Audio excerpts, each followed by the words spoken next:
Jai Hind. Welcome to GS NEXUS Current Affairs series. Recently, Supreme Court held that it's time to consider right against disability-based bias a fundamental right. Before diving into today's news, let me highlight the significance of this current affairs series. It is especially designed for civil services aspirants, that is for UPSC and state PCS students, to boost your answer writing skills and evaluate your preparation to the next level. This series can truly be a game changer for both prelims and mains. Now, let's begin with the news. In a significant judgment, the Supreme Court held that no person can be considered for the recruitment in the judicial service solely on account of their physical disability.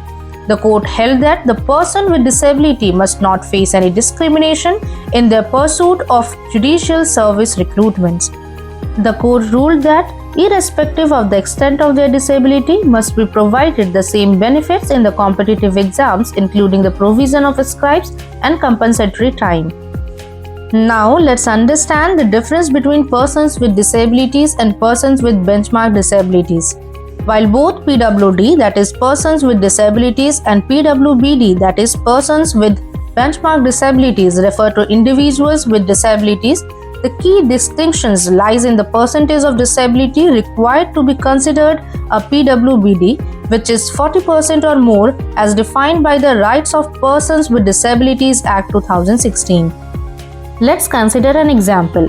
If someone has a disability assessed at 35%, they would be considered a PWD but not a PWBD, whereas someone with 45% disability would fall under both categories, but especially a PWBD. Now, let's know the benefits available to the PWBD.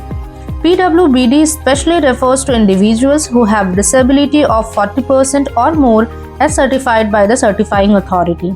This benchmark is used for certain benefits and reservation under the RPWD Act 2016. PWBDs are eligible for specific benefits and reservations such as scribe facilities and additional time in examination as well as quotas in employment and education. Now, let's have a look on Supreme Court view. The court emphasized that denying a scribe or extra time to a candidate based on their level of disability violates the Right of Person with Disabilities Act 2016.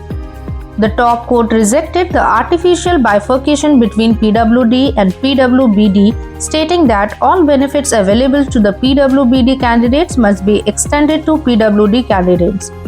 The principle of reasonable accommodation is central to ensuring equality for all persons with disabilities, and denying the facility of scribe or compensatory time constitute discrimination under the RPWD Act 2016.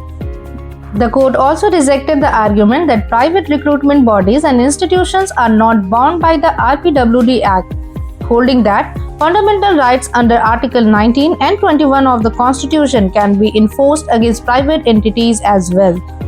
Along with today's news, let's have a brief discussion on one more important and related news with the data protection law in the country and the person with disability.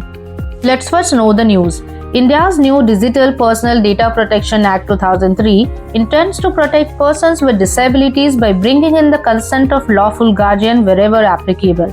However, after the law was passed, disability group raised concern about the law, ensuring that all digital citizens, including persons with disability, have agency, autonomy, and control over their personal data without any discrimination is crucial. The issue revolved around consent, autonomy, and protection of privacy rights. Now, let's know the background of the law. The United Nations Convention on the Rights of Persons with Disabilities recognizes that persons with disabilities are entitled to the full and equal employment of all human rights and freedoms, including accessible digital environment. Now, let's know about the law. The DPDP Act 2023 aims to protect the digital personal data of individuals, including persons with disabilities.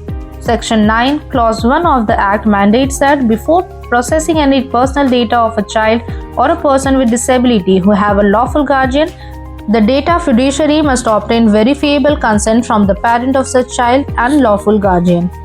Concerns raised by PWDs.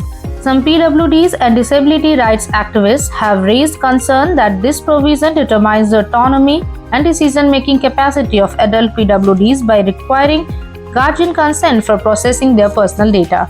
That's all for today. Hit the like button and subscribe the channel for such updates.